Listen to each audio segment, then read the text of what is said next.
arrêtez d'avoir peur, arrêtez de paniquer.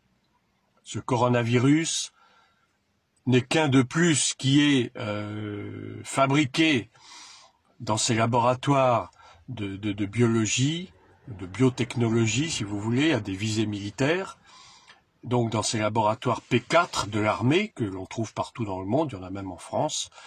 Et donc à Wuhan, en Chine, le laboratoire P4 a donc testé ce virus, ce coronavirus, qui a été fabriqué, bien sûr, et ensuite qui a été trafiqué de façon à le rendre offensif, de le rendre létal dans un petit pourcentage de cas, et afin de créer cette épidémie, cette pandémie.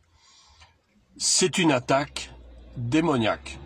Spirituellement, c'est une attaque démoniaque que le Seigneur a voulu simplement pour forcer le monde, forcer les gens à croire en lui, à croire qu'il est le seul sauveur de l'humanité. Les religions n'ont jamais sauvé qui que ce soit. Les religions, depuis l'Antiquité et même avant, ont été fabriquées par l'homme.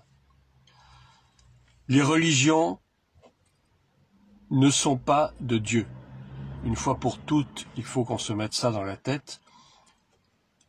Tout ce qui peut nous sauver, et la seule chose qui puisse nous sauver, c'est de mettre notre foi entière, pleine et exclusive dans le Seigneur Jésus, venu en chair dans le monde, Fils de Dieu, pour expier à la croix de Golgotha nos péchés et nos malédictions. Il a pris sur lui nos malédictions et nos maladies, comme le dit Ésaïe, le prophète Ésaïe.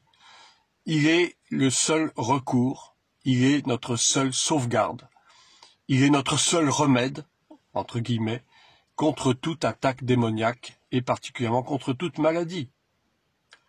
Et je voudrais citer ce psaume 91, que beaucoup déjà ont cité dans les réseaux sociaux, à juste titre, qui nous dit notamment dans ces versets suivants, « Je ne craindrai ni les terreurs de la nuit, ni la flèche qui vole de jour, ni la peste qui marche dans les ténèbres, ni la contagion qui frappe en plein midi. » Ni la contagion qui frappe en plein midi.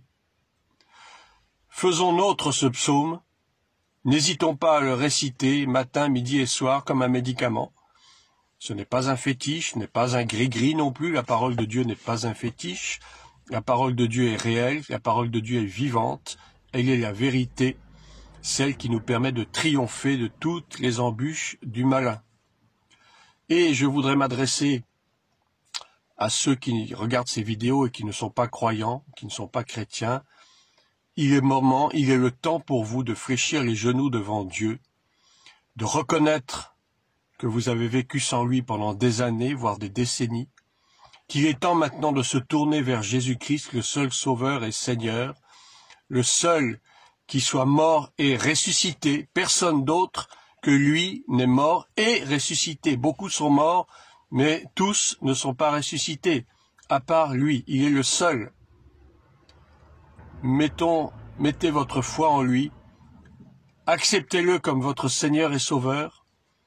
Il est grand temps maintenant de nous tourner vers celui qui peut nous sauver de la déroute, qui peut nous sauver des catastrophes à venir.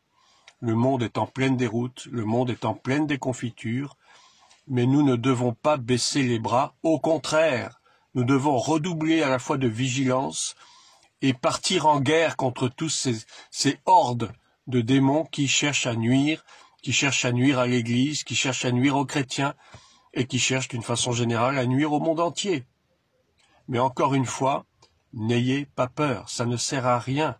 La peur et la panique ne sont pas des remèdes, au contraire, ce sont ces choses qui permettent d'aggraver la situation. Dans la peur et dans la panique, on fait n'importe quoi, on fait des bêtises, et ça n'ajoute rien du tout. Ce n'est pas du tout un remède efficace.